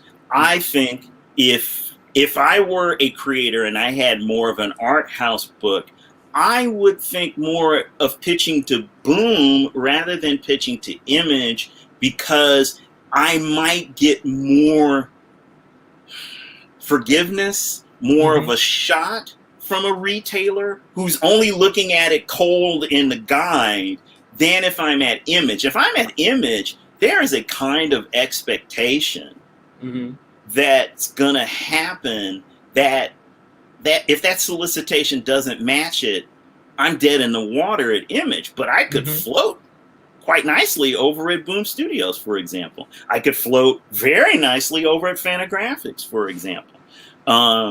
For a more art housey book, maybe even a publisher like Aftershock as well. Both the retailer and the editor parts of my mind would say that the real answer to the question about you, the art house creator, and in the generic sense is you have to study the marketplace. You study the publishers, you study the retail. Who are you pitching to depends on what your project looks like. If you've got a great slice of life book, I don't know if Image is the home for that.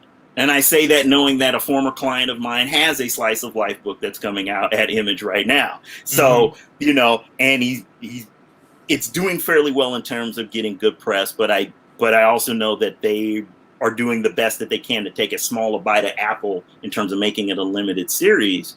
But so it's not to say a slice of life doesn't sell, but I'm pretty sure if I actually took the time to look at their numbers, it's not doing that well at Image. It's going to do fairly well. I could be wrong. I've often been wrong. I have no problem with being wrong. But if someone had a crystal ball, then they would just be constantly, they would be a millionaire, billionaire, maybe. Maybe. But I think that as a creator, and I think getting back to some of the core ideas of your channel, if you're a creator, your job regardless of anything else, is to at least have enough commercial sense to study the publishers. You know, who's publishing what? If I had let's say I had a great book about rock and roll, about a rock and roll band and their various adventures. If my intent were to pitch to an Aspen, let's say, I would at least have the decency to go back into the idea and maybe make it an all-girl band. Why? They have mostly female character-oriented books that they sell. It will look pretty. It will reach a certain audience.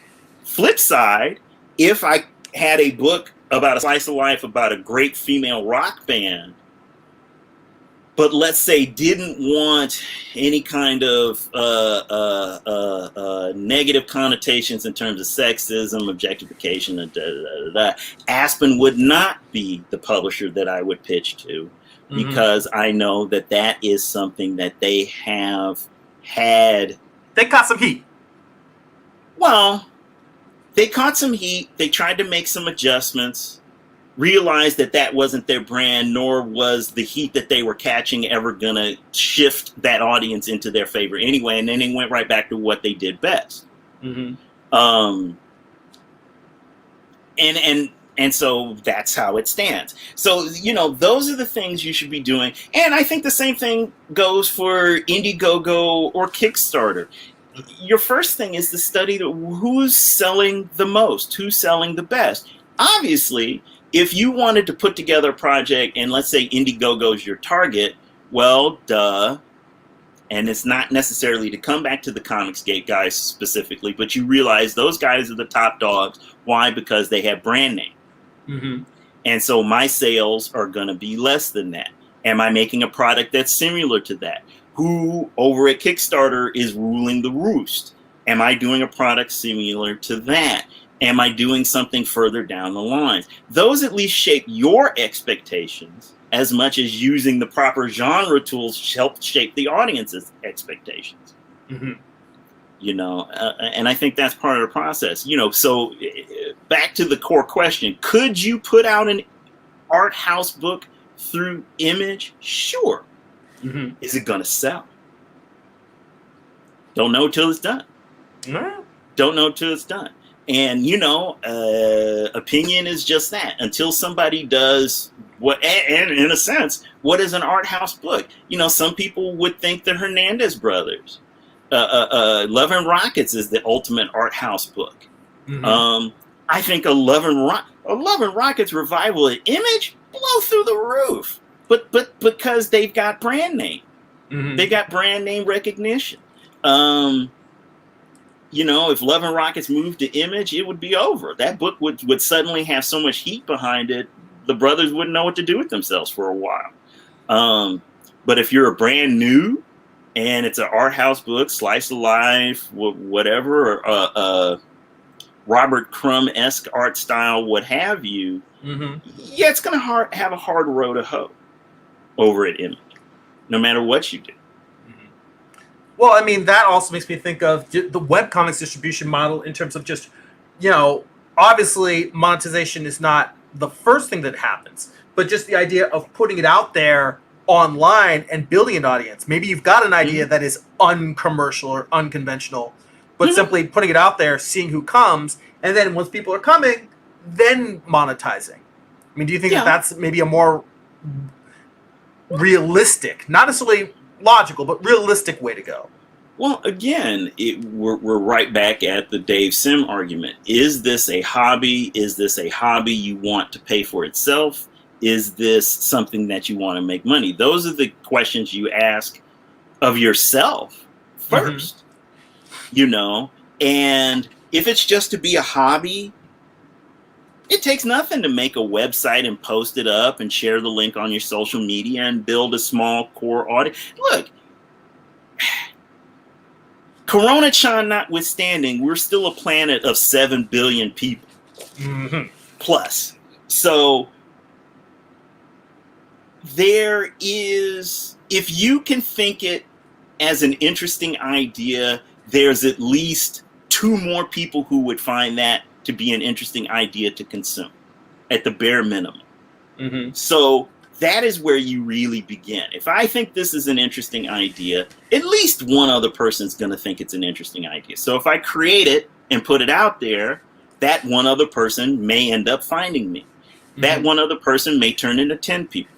That 10 people may turn into 100 people.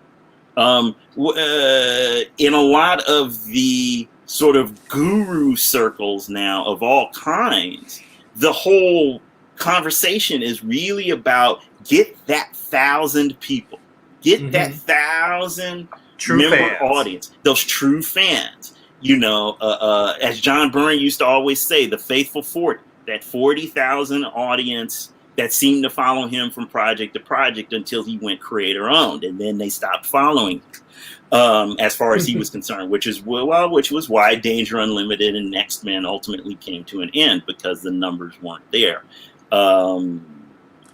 So, which then really means the faithful 40 or the faithful 50 were more faithful to the big two than they were to John Byrne. And then maybe it was half of that audience was John Byrne and half of that audience was to the bigger companies.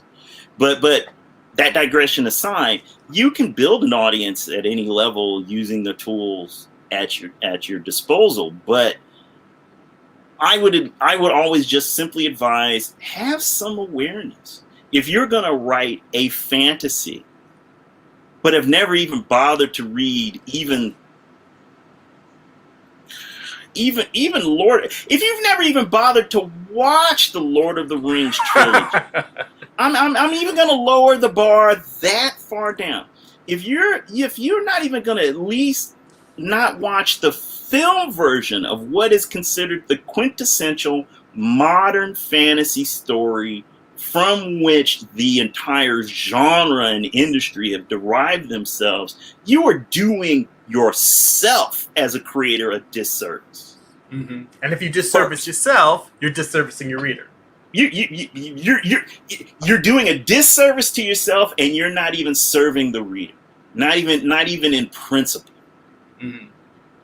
You know, you're not even in principle. You're just gonna make any old thing, and then you're gonna wonder, well, why is nobody coming? Well, you didn't even make the effort.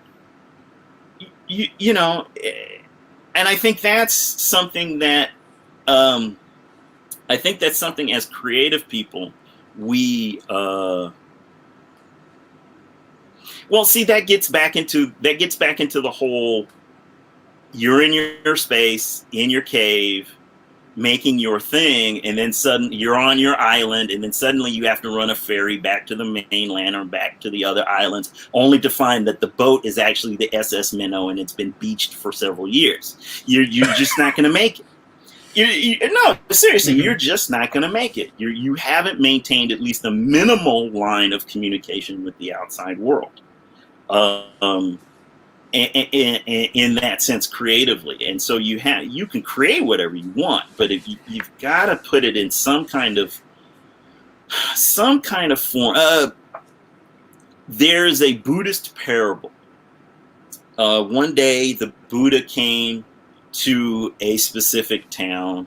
I'm going to mess it up because my memory is going to be a little lousy, but came to a specific town, and there were two very poor boys. And people were making offerings to the Buddha, silks, jewels, all this other. These two poor boys didn't have anything. They barely had clothes on their body. But they wanted to make an offering to the Buddha. So what they did was they essentially made a mud pie. They made a mud pie, shaped it, did the best that they could, and took it as an offering to the Buddha. While they were standing in the line of adherents, they were castigated. Oh my God, why are you offering the Buddha a mud? You two poor little boys need to get your asses out of this line. You're ruining everything. There are people who have these sincere offerings, and you're mud pie. They get to the Buddha with the mud pie. The Buddha looks at the boys, looks at the mud pie, looks at the pile of various offerings made to him of silks and jewels and money and all this other stuff, looks at the boys and basically say, you two young men have made the most sincerest offering you could make. I am going to announce that in your next lives, you on the left will be reborn as a great king who will spread Buddhism across the world, and that you on the right will also be reborn as a great king who will defend Buddhism to your death. Which left the rest of the audience who heard no such announcements from the Buddha stunned. Mm-hmm.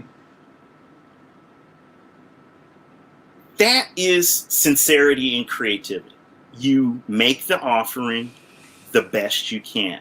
Mm-hmm. It can be as fancy as it wants to be and not really resonate. It can be made of the worst materials in the world by the poorest craftsman in the world, but if it has sincerity behind it. And I think Carl, if he's still watching, will attest to this, having seen it. You can make an idea that commercially shouldn't have any resonance, and yet it hits that sweet spot. Mm-hmm. And it hits that sweet spot in part because the passion of the creator is communicated through the work into the consumer.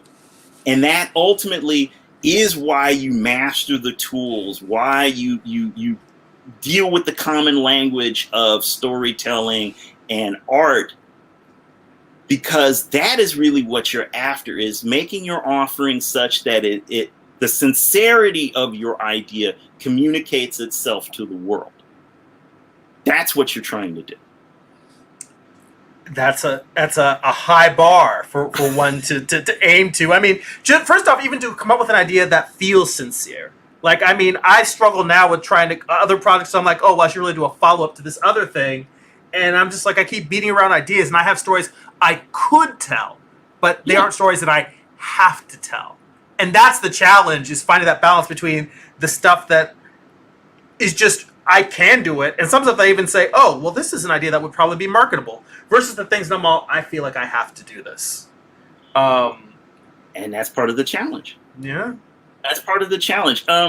What is it? Steven Pressfield, who's connected to Sean Coyne, because they're publishing partners now. Yes. And he's got that whole series of books, Nobody Wants to Read Your Shit, the War of Art, and things like that. Mm-hmm. He talks about the idea of, what should you create? You should create your white whale. What's the thing that scares you the most creatively?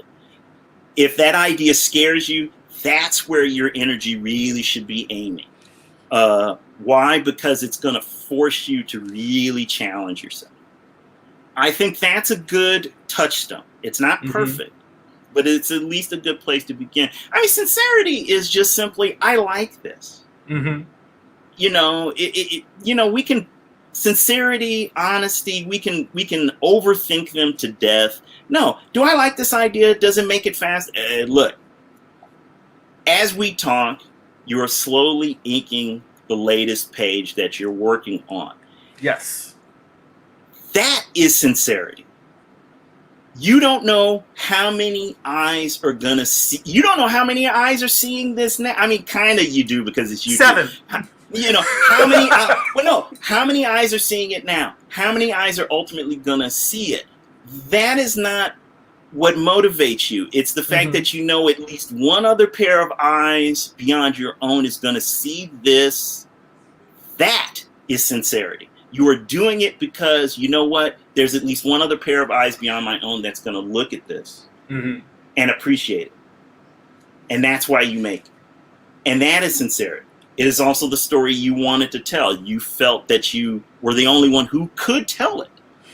And that, too, is sincerity. So it's not that hard. It's, as creative people, we pick our projects.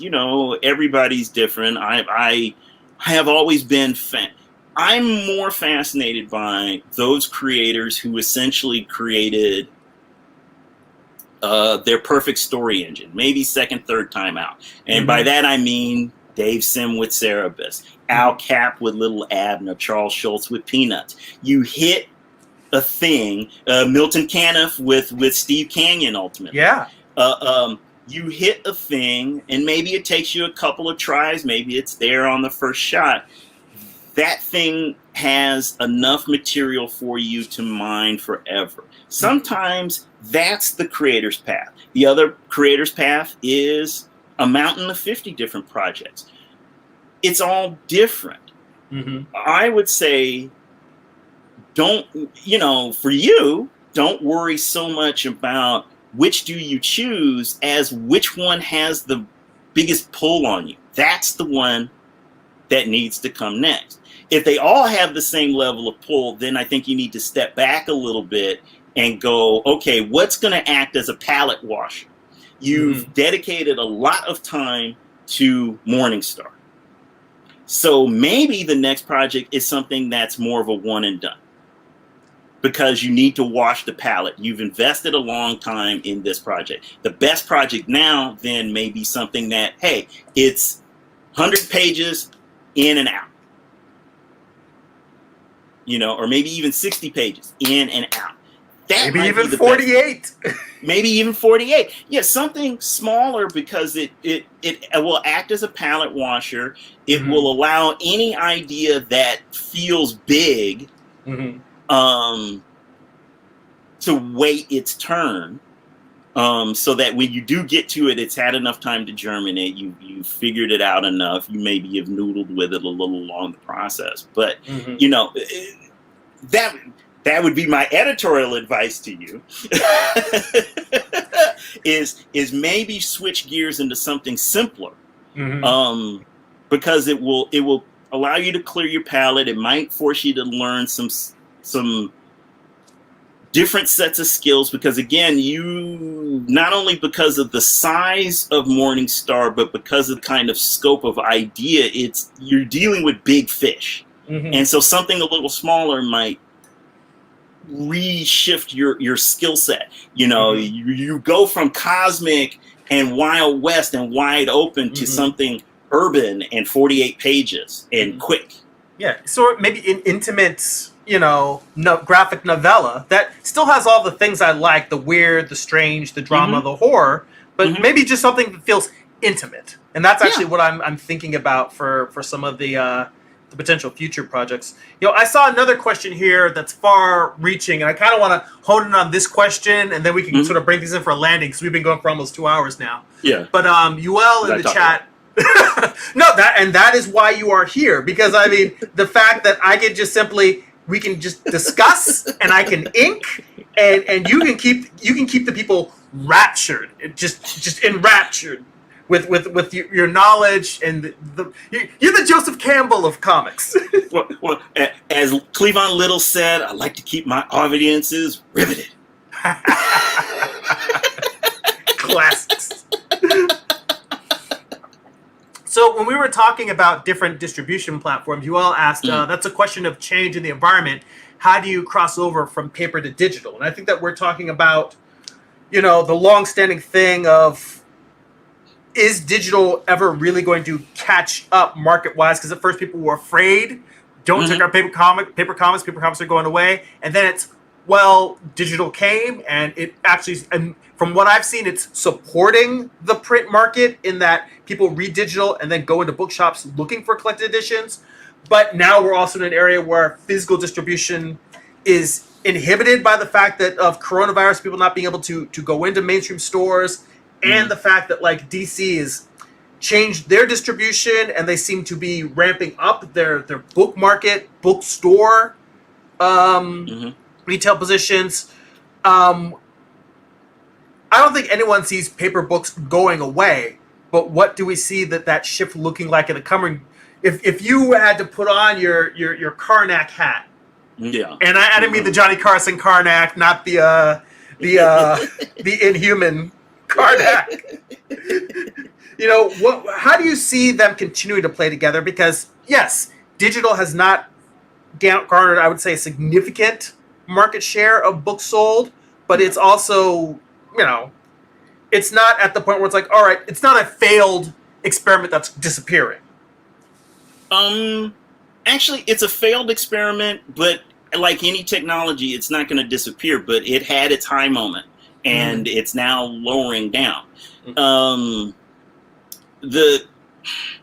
Okay, I'm going to approach digital two ways. There is the digital distribution of the actual comic books themselves, and then there's web comics. And I do treat them as two separate things for this simple reason. The digital distribution stalled out. It's done. It's never going to get any bigger than maybe 10% of the overall market share. These are the ICV2 annual numbers. These are, what Diamond is reporting. And from what I know from various publishers, the digital never got bigger than 10%. It is the second tier loss leader for most publishers right now. First tier is print. The moneymaker is the trade paperback right now. So it's trade paperback, floppy, digital. in terms of distribution. It's never going to be that big. And I think part of the problem is that, well, digital, because of its convenience. At the end of the day, if somebody buys a digital book, there's probably a good chance that up to 5 people are going to read it. But you only got one sale.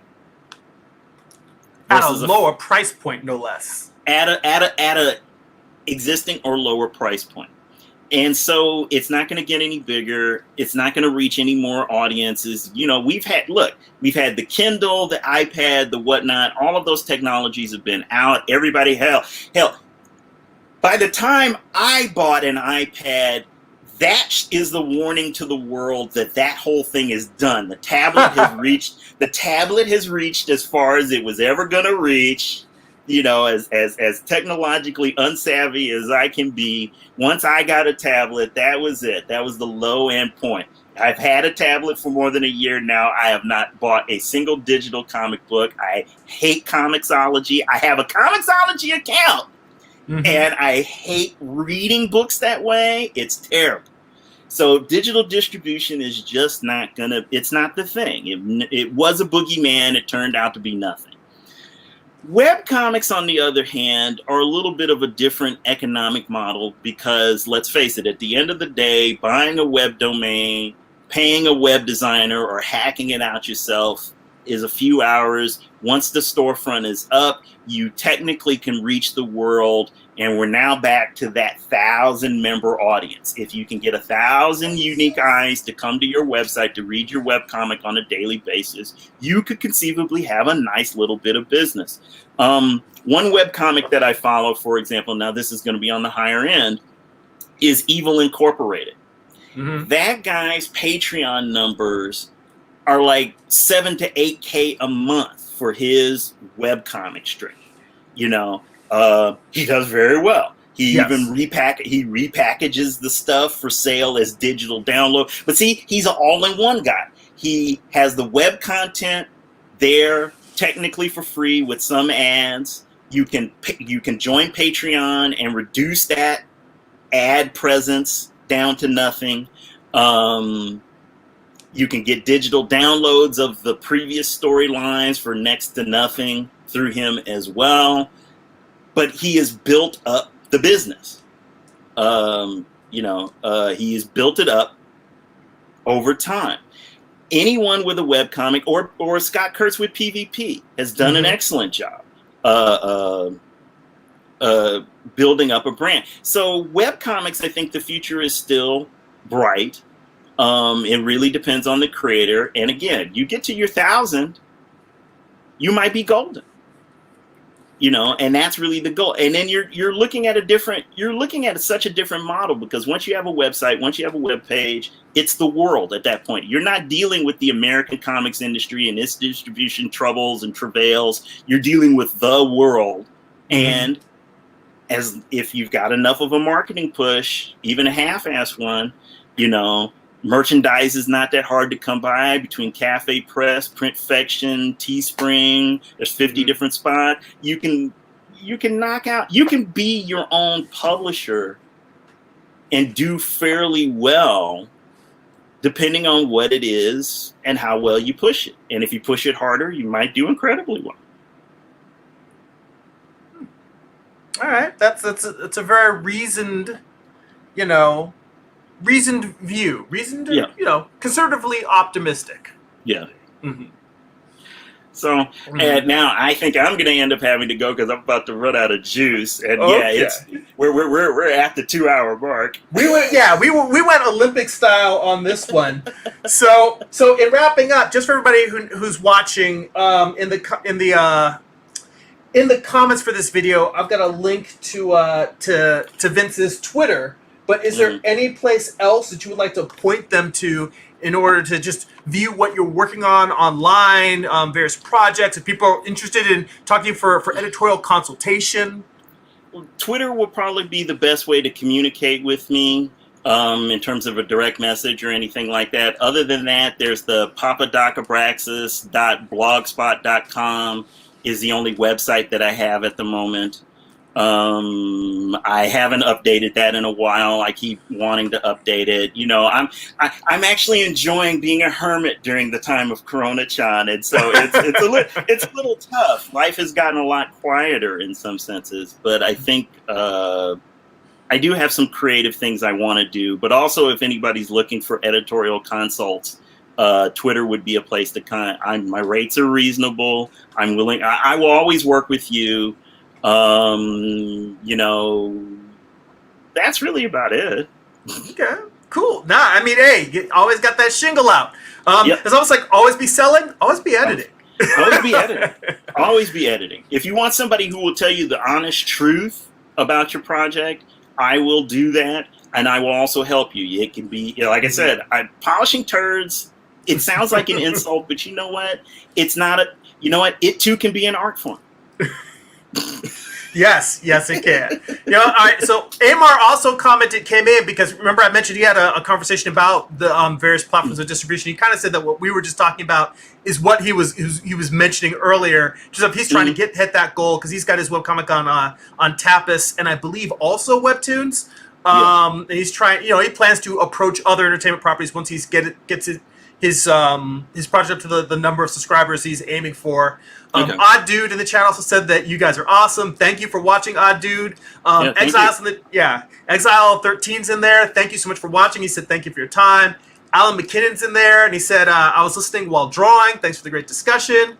And in terms of Amar says, does that include editing and writing in terms of having your shingle out there? So. I am available as a writer. If you're an artist and you're watching this and you have an idea, but you don't think you can do it, we can talk. Again, Twitter at papadakabraxis is the best way to reach me currently. Otherwise, email papadakabraxis@gmail.com is my business email. So you can try to reach me there.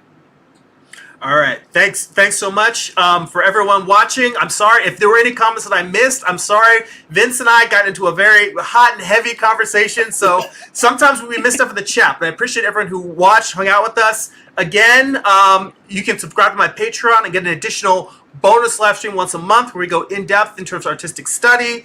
You also get to see my comic pages before anyone else, see finished projects, and even more behind the scenes artwork. Go to patreon.com/GERIMI.